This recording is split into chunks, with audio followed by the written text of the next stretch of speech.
Coup de tonnerre en Roumanie, tous les dirigeants européens en PLS au bord de l'évanouissement. Ça, c'est les résultats du premier tour hier en Roumanie. Tout ce que vous voyez en orange, c'est le successeur de Georgescu qui avait été interdit. Vous vous rappelez de ce qui s'est passé en Roumanie. Élection présidentielle annulée, le candidat, on l'a presque mis en prison, garde à vue et tout ce qui a été derrière. Sauf que son successeur, eh bien, vient de gagner le premier tour très largement et il a annoncé qu'il mettrait Georgescu Premier ministre s'il gagnait les élections. Alors pourquoi un tel acharnement en fait en Roumanie à travers ces élections présidentielles, malgré tout ce qu'on peut entendre et tout ce qu'ils racontent sur les chaînes de propagande à la télé? Ben, c'est simplement que ces deux candidats en fait veulent sortir de l'Union européenne. Ouais, ils veulent sortir de l'Union européenne. Une Union européenne qui est totalement en train de s'écrouler et plus en plus de pays et de candidats qui sont en pleine montée pour la sortie de l'Union européenne. D'ailleurs, je le dis tout de suite et j'espère qu'il y en aura beaucoup dans les commentaires, vive le Frexit et j'espère qu'on va vite y venir. Parce que l'Europe, soit on coule avec ou soit on la quitte. Et je pense qu'il est vraiment temps de la quitter. Alors il y a quelque chose d'important à travers tout ça parce que maintenant qu'ils ont gagné très largement le premier tour, qu'est-ce qu'ils vont faire ? Est-ce qu'ils vont encore annuler les élections à travers des ingérences russes? C'est ce qu'on entend, hein, c'est à cause de la Russie. Toujours les grands vilains et les méchants loups russes, c'est de leur faute. Hein. Si en Roumanie les élections se passent comme ça, c'est la faute des Russes à cause des réseaux sociaux, l'ingérence. Alors, je vais vous mettre une petite vidéo, après on va pouvoir écouter tout ça. L'ingérence, on en parle aussi beaucoup en France pour les futures élections. D'ailleurs, dans la vidéo que je vais vous mettre, ça a failli être évoqué, puis non, on en parlera plus tard. Parce qu'en fait, il nous explique qu'aujourd'hui, toutes les élections présidentielles dans le monde entier sont truquées par l'ingérence russe. On en est là aujourd'hui, c'est terrible. Non, la vérité, c'est que tout le monde veut foutre le camp de l'Europe. Plus personne peut encaisser cette Europe qui vole l'argent des Français et qui passe des lois pour nous imposer des choses au quotidien qu'on ne veut pas. On pourrait tous les énumérer. On va pas faire que ça, on a déjà dénoncé tout ce qui s'est passé ces dernières semaines et ces derniers mois. Alors on les écoute et on se retrouve juste après, parce que c'est super important. Les gens qui pensent que c'est que en Roumanie, non, ça sera bientôt chez nous. Dans ce pays. Alors, le candidat de l'extrême droite est en effet grand favori, grandement soutenu par la Russie. Comme le précédent candidat d'extrême droite qui finalement n'a pas pu aller au bout puisque l'élection a été annulée parce que l'ingérence de la Russie est massive dans ce pays qui est au bord de la mer Noire, qui est frontalier de l'Ukraine. La Russie a décidé d'essayer de faire basculer la Roumanie dans son camp contre l'aide à l'Ukraine, contre la Roumanie dans l'OTAN, et elle a mis énormément de moyens. Ça se passe dans l'Union européenne. Ça doit nous alerter parce que ça peut se passer ailleurs dans l'Union européenne. On reviendra sur ces sujets-là, oui. mais juste sur ce qui est en train de se passer en Roumanie en ce moment.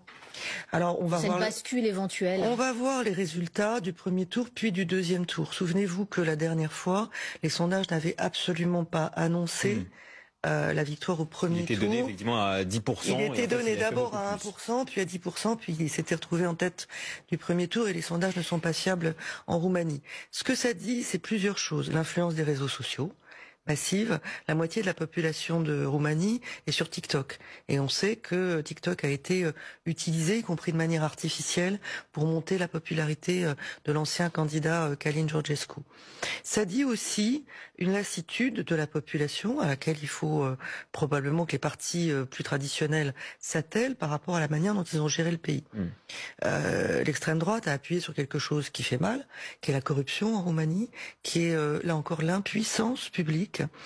Alors en apportant des solutions très caricaturales ou pas de solution du tout d'ailleurs, mais ça devrait servir de réveil aux partis traditionnels de droite et de gauche qui ont en fait co-géré le pays pendant des années avec des succès que l'extrême droite ne veut pas voir et ne veut pas accepter. Si vous allez en Roumanie aujourd'hui, moi j'y vais souvent, ça n'a rien à voir avec la Roumanie d'il y a 20 ans. Alors je sais pas déjà si vous avez remarqué, mais la droite n'existe plus. Non, la droite n'existe plus dans aucun pays. On prend toujours, enfin, les médias prennent toujours ce mot, extrême droite. Ouais, parce que ça fait peur. On va dire, extrême droite, attention, c'est des extrêmes.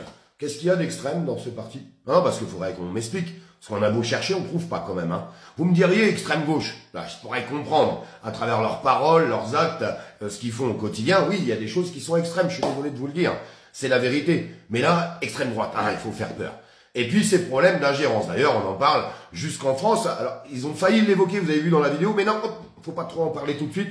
On va attendre un petit peu. Sur les plateaux, attention, l'ombre de Moscou plane sur la présidentielle 2027. Ça commence à tourner en boucle, en boucle, en boucle, en boucle.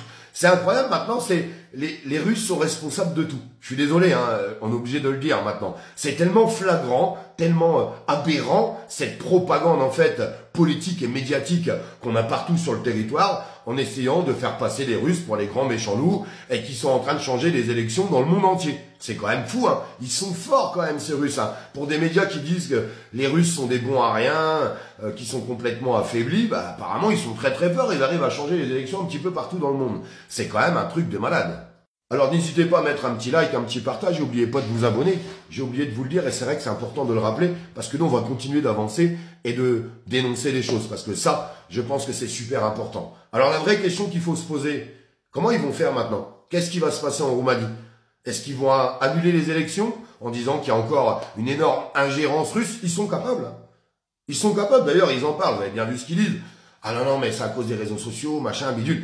Ah oui, les réseaux sociaux où on entend un autre son de cloche que ce qu'on entend à la télévision, à travers cette propagande politique et médiatique au quotidien. En fait, ce qui vous emmerde, dites la vérité, c'est pas de l'ingérence, c'est parce que la vérité sort un petit peu plus des réseaux sociaux aujourd'hui, avec des gens qui peuvent s'exprimer librement, ces mêmes personnes qui sont jamais invitées sur des plateaux télé pour aller s'exprimer, parce qu'il faudrait surtout pas aller à l'encontre de la parole politique, médiatique, si vous comprenez bien ce que je vais dire. Alors, est-ce qu'ils vont annuler ces élections? Est-ce qu'il va y avoir un drame? Est-ce qu'il va y avoir un coup politique où, d'un coup, ce nouveau candidat va être suspecté des pires crimes de l'humanité, ce qui pourrait annuler aussi ces élections, ou lui faire une mauvaise pub au niveau médiatique? Est-ce qu'il y aura de la triche, hein? On ne sait pas trop comment que ça va se passer, mais on sent bien qu'ils sont quand même emmerdés. Emmerdés parce que s'ils passent, eh bien c'est encore un autre pays qui va sortir de l'Union européenne. Cette Union européenne que plus personne ne veut en fait. D'ailleurs, exprimez-vous dans les commentaires, dites-moi, parce que on entend toujours les mêmes, je voudrais que ça soit plus large. Qu'est-ce que vous pensez? Est-ce que vous voulez sortir de cette Union européenne? Ou est-ce qu'il y a encore des gens qui sont prêts à donner tout leur argent et se faire diriger jusqu'à perdre la souveraineté de leur pays par rapport à l'Union européenne? Dites-nous. Ça sera intéressant de savoir quand même si au moins ça pourrait rapprocher tous les Français, qu'ils soient de droite, de gauche, apolitiques, écologiques, on s'en fout. Les écolos, ça m'étonnerait. Je pense qu'ils sont d'accord avec l'Union européenne, surtout avec toutes les directives que l'Union européenne passe pour nos amis écolos. Oui, les ZFE, les éoliennes, les panneaux machins, enfin toutes ces conneries qui servent à rien. J'attends d'avoir vos commentaires et puis affaire à suivre pour la suite des élections en Roumanie.